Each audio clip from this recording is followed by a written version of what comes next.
Why do gamers want games to fail?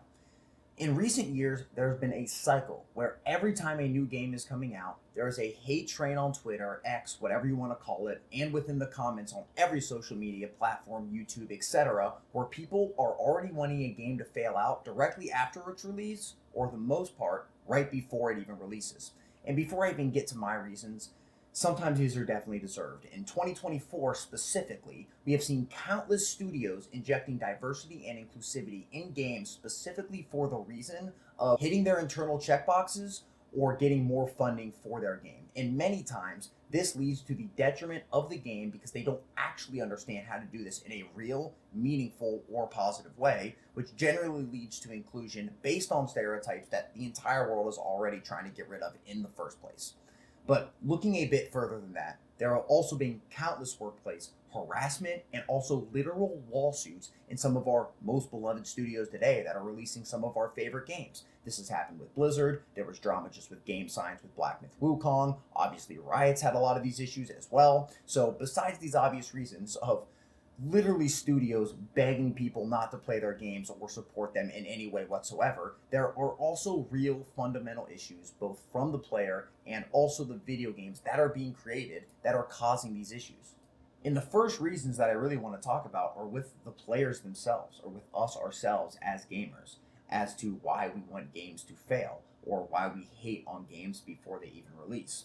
But the first really big thing is the time and money that we have invested in these games. A lot of people, this doesn't go for every player, but this does go for a lot of players, don't want to feel invalidated for the time and money that they've invested into a game.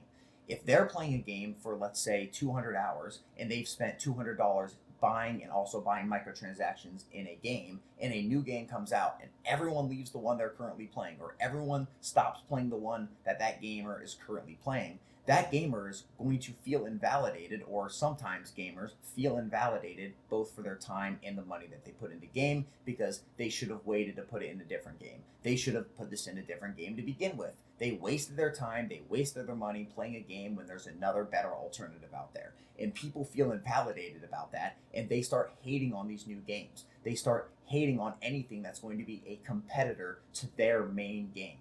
And a core issue that kind of stems from this same mentality is a lot of players can't think for themselves. Everybody is relying on streamers or YouTubers nowadays that are playing games to give people their opinions. No one can really play a game and choose for themselves, is this worth my time or is this worth my money? People are waiting on Asmongold, which, granted, I do love Asmongold. I play Asmongold a lot of times. I do take his advice on what games are good or bad from a review standpoint. But also, people are literally waiting for their favorite streamer or favorite YouTuber to drop a video on it so they can choose what to do with their money. And this isn't a terrible thing. If you feel like you like a lot of the same games as a streamer or as a YouTuber, and you want to wait for their review, or you want to wait for them to play the game to see if you would enjoy it, that's great. But you shouldn't use that as your only sole reason why you like or dislike a game if you have not played it yourself. You shouldn't not play a game just because your favorite streamer or favorite YouTuber is saying that it's a bad game. This leads to a mentality of kind of like the mob cancellation mentality, but for video games. Your streamer hates it. All of his fan base then starts hating it, and then you jump in there and you start hating it as well because you're a part of that fan base. So you have to hate the game instead of maybe you actually will like the game, even though it doesn't look like one of your favorite games that you're gonna, play in the next however many weeks or years. But sometimes you can actually choose if you like a game or dislike a game for yourself instead of following the mob mentality based upon that. And the last thing is, I just think we're getting older as people that used to love video games as kids, and kind of nostalgia along with that of what the games were like when we were kids. We used to like every game as kids. Every game that I played when I was a kid, I really enjoyed because I was a kid and I was playing a video game, and there's really nothing better to do with my time. Well, now kind of, leads back to reason one a little bit. I have less time to spend on multiple different games. So when I'm playing a game, I want to play a game that is, respecting my time as a player. But also, there was probably a lot of really bad games that I played as kids that I look back on fondly now.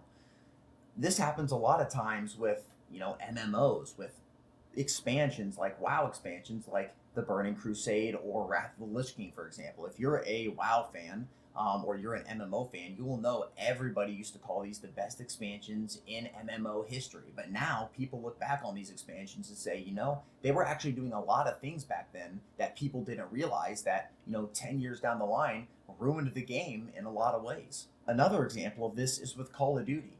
Call of Duty has been releasing games over the last few years that a lot of people have said are really bad, that a lot of people said are a downgrade. With Black Ops 6 coming up, there's this new Omni movement that some people are absolutely loving, but other people are saying it's a complete downgrade from the very simplicity of the previous games, Modern Warfare 2, Black Ops 1, etc. When I played these games as kids, I absolutely loved them. But when you look back on these games, they are not all sunshine and rainbows like we thought they were. I couldn't even fucking say the word sunshine. Oh my God. But that's besides the point. A lot of people are looking back now and saying there were issues with some of these maps, or there were issues with some of these unbalanced guns, or the movement actually kind of did suck. We just didn't know it because we didn't have different movement back then. There's a lot of things, and I'm not saying I agree with all these things, but there's a lot of these different aspects to older games that everybody thought was great, and then if you go back and play them now, they're not as good as you once thought they were. And now that kind of leads me into my next point, which this point is not necessarily with the players, but with actually the video games that are coming out. But some of the video games actually do suck nowadays. We have seen games just within recent weeks like Star Wars Outlaws or like Concord that have come out and have gotten absolutely shit on, both with the player count on release, but as well with the reception that they've had when the game actually did release. And even if they weren't getting shit on fully, like 2 out of 10 in terms of their score, they're just very bland and mediocre, and they're not innovating on what we have had in the past. So there's really no reason to go and play new games. But obviously, with people looking at different articles or different people talking about these games, saying what's bad with them, or talking about the player count, this again leads to that mob coming in and absolutely hating on a game or wishing that game to fail. And me as a YouTuber am kind of also part of this. I definitely released a video on Concord, kind of laughing that it only has 600 players, but there's also really valid reasons why that game only had 600 players. These games are just not very good. If they were very good games, and they were doing something incredible that players necessarily haven't seen before, or just doing something that is very optimized and very fun to play, then that game probably is going to have more players. People are going to continue to play that game, and it's going to be a game that actually is able to grow. But another issue with video games themselves, and this is another thing with Concord that I just spoke about, is the actual price of these games. There are games coming out now that are $70. Concord was $40 when there's already free-to-play options in the exact same market that are better games than it. And we as players do not have money to just throw around, especially with games nowadays getting a lot more expensive than they used to be in the past. I remember, $40 to $60 was very, very common for video games. But now to actually play a game on release, or quote unquote early access, but you're really playing the game on release if it's early access. If you don't get early access, you're playing late access to the game. But it might cost $120, and the baseline is usually $70 just to play this game. But you're going to be, usually paying $100 to $120 to actually get all the content or to experience the game when most other people are experiencing that game. Just look at the cost of goods nowadays. It's insane how much we're spending on things outside of gaming, so we have less time to spend in games. With the amount of influx of games releasing on a weekly basis versus multiple years ago, there's also so much to choose from. I'm not going to be spending money on 5 different games every single week just to play everything that comes out. It's not realistic anymore with how much games cost, with how much living costs in the world today.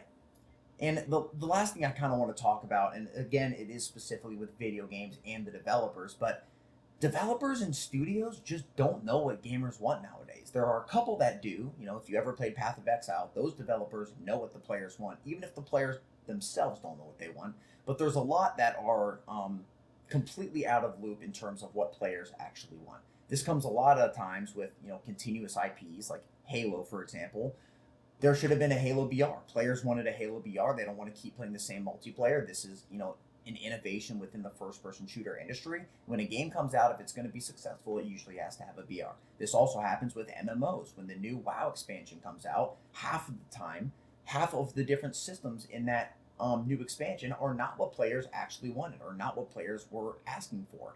And even if you are a developer and you think you know what the players want, you also have to tell the players what they want and not just listen to them. You, as a developer, have to realize this is something the players want that will make the game good, and this is something that the players think they want but actually don't want. And you have to really balance that line as a developer and give people what they want. So in terms of a new game coming out, when it's a very similar thing to like a new WoW expansion or a very similar thing to what just happened with Concord, you have to tell and you have to create a market for a new game to be interesting. You can't just rely on trends of stuff that's already happened in the past that already has good games and just throw yours in the mix, unless you're like a Blizzard or Riot. But even Blizzard couldn't do this with their MOBA Heroes of the Storm. They couldn't get into the MOBA industry because there was already games that were better, that were more polished, that were more fun to play than Heroes of the Storm. They already had a fan base that wasn't willing to leave. So in the end, a lot of this stuff kind of goes together. Developers don't know what people want, so they're releasing games that people really don't want to play, and they're also releasing games that generally just aren't very good.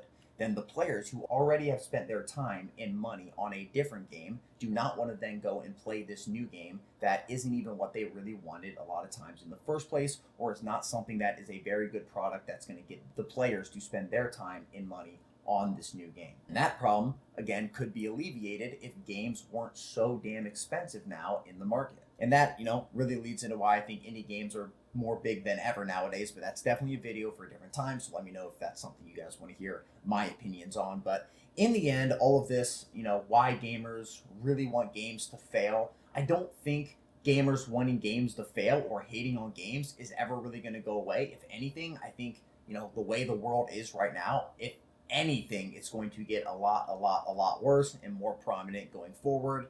And I think actually something good about this is players really are seeing through the bullshit of some of the developers and the crap games they're making, and eventually, I think we're almost at that point where if you're just releasing a shit game, like, people aren't going to want to play your shit game. Just how it is. But let me know what you guys think. If there's any other reasons you guys think gamers really want games to fail, or if you agree with my reasons, just give me a comment down below. Let me know what you guys think. Make sure you subscribe to the channel. Definitely going to have more gaming news, gaming topics, and also gameplay. I'm still trying to beat Black Myth Wukong, so that's going to be coming soon as well. But yeah, see you guys later. Peace.